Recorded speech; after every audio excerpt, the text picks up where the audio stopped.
vérité et la vie.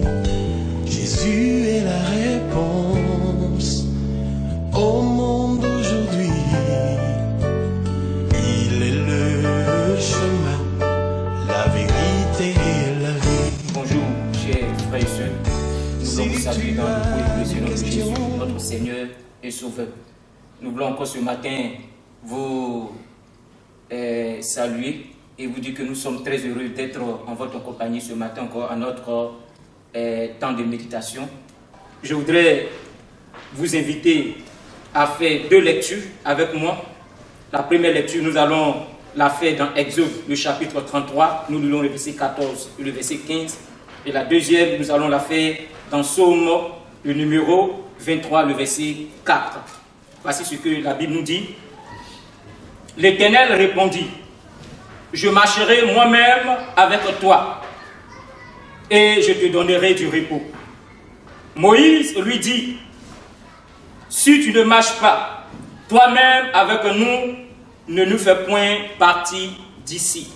Si tu ne marches pas toi-même avec nous, ne nous fais pas partie d'ici. Psaume le numéro 23, le verset 4. La Bible dit, quand je marche dans la vallée de l'ombre de la mort, je ne crains aucun mal. Ta houlette et ton bâton me rassurent. Ta houlette et ton bâton me rassurent. Alors, chers bien-aimés, frères et sœurs, en lisant ces deux textes que nous venons de faire ce matin, j'aimerais tirer la pensée qui est la suivante, la présence de Dieu. Alléluia. Moïse, dans notre premier texte, dans son échange avec le Seigneur, il a remarqué une chose très importante. C'est que Dieu marche avec lui. Une chose très importante. Lui, c'était un homme, celui qui avait été choisi du Seigneur, mais il reconnaissait, bien aimé, une chose très importante, l'importance de la présence de Dieu avec lui. C'est pourquoi Moïse dit, il ne veut pas bouger si Dieu ne marche pas avec lui. Il ne veut pas faire un pas si le Seigneur n'est pas avec lui pour le soutenir. Quelle parole, quelle action! Et dans notre deuxième texte que nous avons lu, c'est David qui s'exprime en ces termes. Quand je marche dans la vallée de l'ombre de la mort, je ne crains aucun mal, car tu es avec moi, ta houlette et ton bâton me rassurent. La présence de Dieu. Chers bien-aimés, la présence de Dieu est très importante dans la vie du peuple de Dieu. La présence de Dieu est très importante dans la vie de l'enfant de Dieu. Oh, il est important que tu puisses comprendre. Ce matin, peut-être que après l'écoute de cette parole, nous allons vaquer à nos occupations. Mais il est important de réaliser, bien aimés frères et sœurs, dans cette occupation matinale, tu dois avoir la conscience que la présence de Dieu est avec toi. Tu ne sais ce que tu rencontreras devant toi, mais l'important que tu réalises que ce que tu rencontres ou que tu rencontreras ne sera jamais plus grand que la personne de notre Dieu. C'est pourquoi, ayons l'assurance que notre Dieu est avec nous. Le danger peut arriver, l'inquiétude peut se présenter au-devant de nous. Mais bien aimés frères et sœurs, la présence de Dieu est magnifique et glorieuse. Alléluia. C'est pourquoi j'aimerais qu'ensemble nous puissions voir quelques éléments qui montrent ici l'importance de la présence de Dieu avec son peuple. Le premier élément, la première action qu'il est important de comprendre, en Luc le chapitre 8, le verset 22, le verset 23, le verset 24 et 25, nous réalisons, chers bien-aimés, que quand les disciples étaient dans la barque, où le vent était en train de souffler ça et là, ce qui était merveilleux, c'est que Jésus, le Maître Jésus, était dans la barque avec eux. Donc je peux dire que la présence de Dieu était là, l'assurance des disciples. Le deuxième élément, chers frères et sœurs, toujours dans notre texte de Psaume, le numéro 23, le verset 4, nous pouvons dire, chers frères et sœurs, que la présence de Dieu fait disparaître notre peur, ou encore la peur autour de nous. Bien-aimés frères et sœurs, David a dit, quand je marche dans la vallée de l'ombre de la mort, je ne crains aucun mal. Waouh, quelle parole! Comment un homme peut marcher dans la vallée de l'ombre de la mort? Bien-aimés frères et sœurs, et ne pas craindre. Parce que quelque part, il a avec lui le dompteur de toutes choses. Il a avec lui le vainqueur de la mort. Alléluia.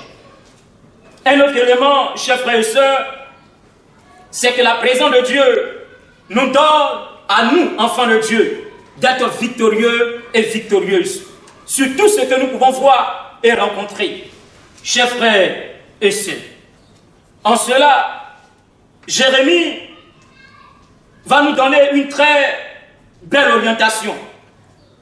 Il dit ceci dans Jérémie le chapitre 15, le verset 20. C'est le Seigneur qui parle. Il donne cette assurance à son serviteur, le prophète Jérémie.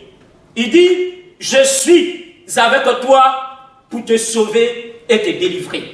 Bien-aimé, la présence de Dieu nous rend victorieux et victorieuses, car la main du Seigneur sera là pour nous soutenir et nous délivrer. Le dernier élément pour finir, chers frères et sœurs, en Jean, le chapitre 16, le verset 13, Jésus parlant du Saint-Esprit dit ceci. Il vous conduira dans toute la vérité. Ainsi, nous pouvons dire, bien-aimés frères et sœurs, que la présence de Dieu avec nous, nous marchons dans la vérité. La présence de Dieu avec nous, nous marchons dans ce qui est vrai, pas dans ce qui est faux. Ce matin, que la grâce du Seigneur soit ton partage et que tu réalises, chers frères et sœurs, que la présence de Dieu est très, très, très, très importante. Que Dieu te bénisse et que la faveur du Seigneur soit sur ta vie. Au terme de tout ce qui a été dit, chers frères et sœurs, j'aimerais qu'une seule chose soit retenue. Le Seigneur dit, je suis avec toi. Jésus est près de toi. Il est près de toi plus que jamais. Jésus est près de toi. Sa présence te rassure. Que la grâce du Seigneur soit ton partage. Je voudrais ensemble que nous puissions prier le Seigneur. Seigneur, merci pour ta grâce et ta faveur. Ce matin, tu nous fais encore une promesse. La promesse de réaliser que tu es avec nous. Ta présence glorieuse est avec nous. Ta présence merveilleuse est avec nous. C'est là qui, éternel notre Dieu, nous donne de ne pas regarder aux circonstances, mais de regarder à toi, à ta personne, notre Dieu. Souviens-toi de mon frère, souviens-toi de ma soeur. Que ta présence soit authentique avec lui, vivante et puissante, afin qu'il ne puisse pas craindre, mais qu'il soit dans l'assurance que son Dieu est avec lui. Béni sois-tu notre Seigneur et notre Dieu. Amen. Vous pouvez nous suivre également, chers frères et sœurs, sur notre chaîne YouTube et sur notre page Facebook de l'Église évangélique de l'Assemblée de Dieu à Bobo Samanké, Temple Emmanuel. Que Dieu vous bénisse. Shalom. Jésus est la réponse au monde d'aujourd'hui. Il est le chemin, la vérité et la vie. Jésus est la réponse au monde d'aujourd'hui. Il est le chemin, la vérité et la vie. Si tu as des questions qui n'ont pas de solution,